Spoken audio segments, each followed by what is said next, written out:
Block तथा बरगढ़ जिल्लार समस्त सांबादिक बंधु मान को नमस्कार। आज आमे जो सांबादिक सम्मेलन करुचे ओडिशा रे बीजेपी सरकार आसीबार 1 वर्ष पूर्ति उपलक्षे सारा ओडिशा रे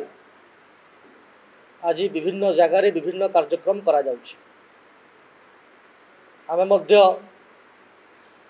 से कार्यक्रम रे शामिल हेबार सौभाग्य लाभ करिछे, किंतु सरकार हेबार वर्षे पूर्ति उपलक्षे अम्बाभना सहेला भटली ब्लॉक रो जो माँ माने भाई माने भौणी माने समस्ते एक व्यापक परिवर्तन आशा एवं आकांक्षा करिथिले। तांकर आशीर्वाद फल रे भारतीय जनता पार्टी एवं आमको सेमाने प्रतिनिधि भाव निर्वाचित कले। ओडिशा रे भारतीय जनता पार्टी नुआ सरकार आसिला एवं सरकार आसिला परे जो आशा एवं आकांक्षा रे सहेला अम्बाभना एवं भटलीवासी जो भोट देइथिले से भोट देवार आशीर्वाद करिवार जहाँ आमठार अपेक्षा करिथिले से अपेक्षार आमे रिपोर्ट कार्ड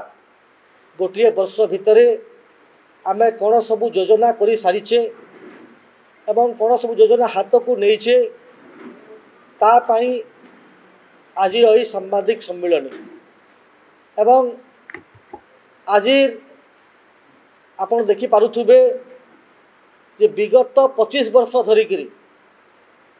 आमर विधानसभा रे जो सबू कार्य पड़ी रहीतिला लोक माने विभिन्न कथा डिमांड करुथिले। दीर्घ दिन धरिकी बीजेडी सरकार ये शासन कला तार 25 वर्षर उपादेयता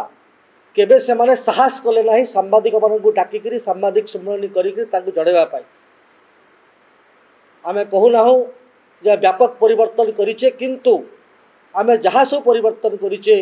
गोटे वर्ष भितरे जहाँ सबू लोकंकर समस्तंकर दाबी थिला से दाबी को यथासंभव पूरण करने को चेष्टा करिचे एवं आगामी दिन रे प्रगति पथे भटली विधानसभा तापाई आमे कोटेशन देइचे किभली भाव में व्यापक परिवर्तन करिचे तार जदि आपण उदाहरण देबे मु तो मोर कथा कहबार आगरु जोटा प्रधानमंत्री नरेंद्र मोदी जो स्वप्न अच्छी सबका साथ सबका विश्वास सबका प्रयास एवं ये जो विकास कथा जो कथा आमर मुख्यमंत्री मोहन चरण माझी महोदय सरकार आसीबा दिन ठारू आरंभ करिसंती काम आरंभ करिसंती तार जो फलस्वरूप आम धन्यवाद देवाक चाहिबा जे विगत सरकार जो सहेला ठारे 100 टंका निजे पूर्वतन मुख्यमंत्री वर्तमान जे विरोधी दल नेता अच्छा आसिकी हल्दीपाली पड़िया ठारे 100 टंका बोनस घोषणा कर दे पारले नहीं। सही सहेलार इच्छापाली ठारे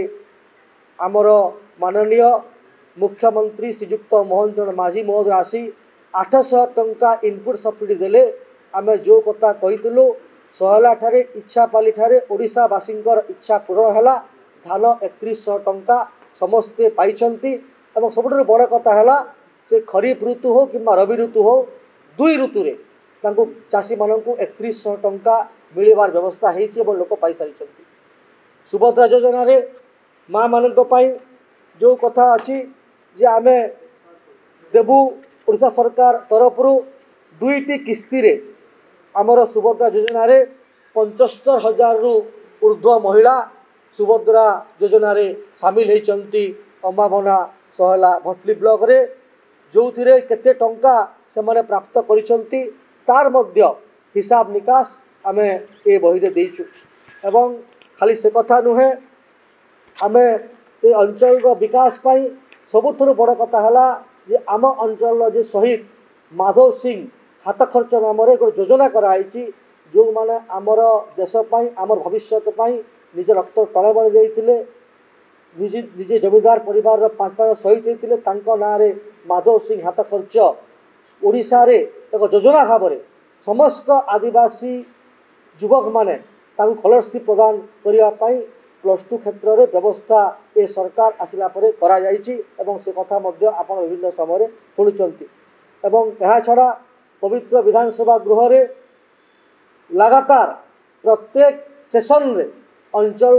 एवं सारा ओडिशावासी कथा विभिन्न समय आमे आलोचना करिचे तार कथा मध्य डेट वाइज को विषय कौन आलोचना होती संक्षिप्त रे एही पुस्तक रे आमे शामिल करिचु एवं यह छड़ा किभली भाव में श्रमिक माने किभली भाव में भटली बामना सहला ब्लॉक रे नुआ श्रमिक कार्ड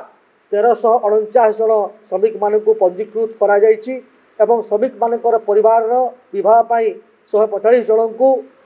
72,50,000 टंका प्रदान करा जाइछि सुरक्षित प्रसव पाई 4 जन को एवं उच्च शिक्षा पाई 133 जन को श्रमिक कार्ड रे अनुकंपा राशि प्रदान करा जाइछि ता पाई जो कौन सब योजना करा जाइछि तार मत व्यवस्था आमे आसिला परे सरकार आसिला परे कौन होइछि एही अछि ए जगह रे अछि एवं स्वास्थ्य क्षेत्र रे मध्य सफलतार सहित आम सरकार बढ़ी आयुष्मान योजना रे नूतन कार्ड रे किभली माने लोक माने तार व्यवस्था पाई परिबे एवं गोष्ठी सहायता गोष्ठी केन्द्र उन्नति पाई पूर्त विभाग तरफ 1,56,00,000 टंकार अनुमोदन होई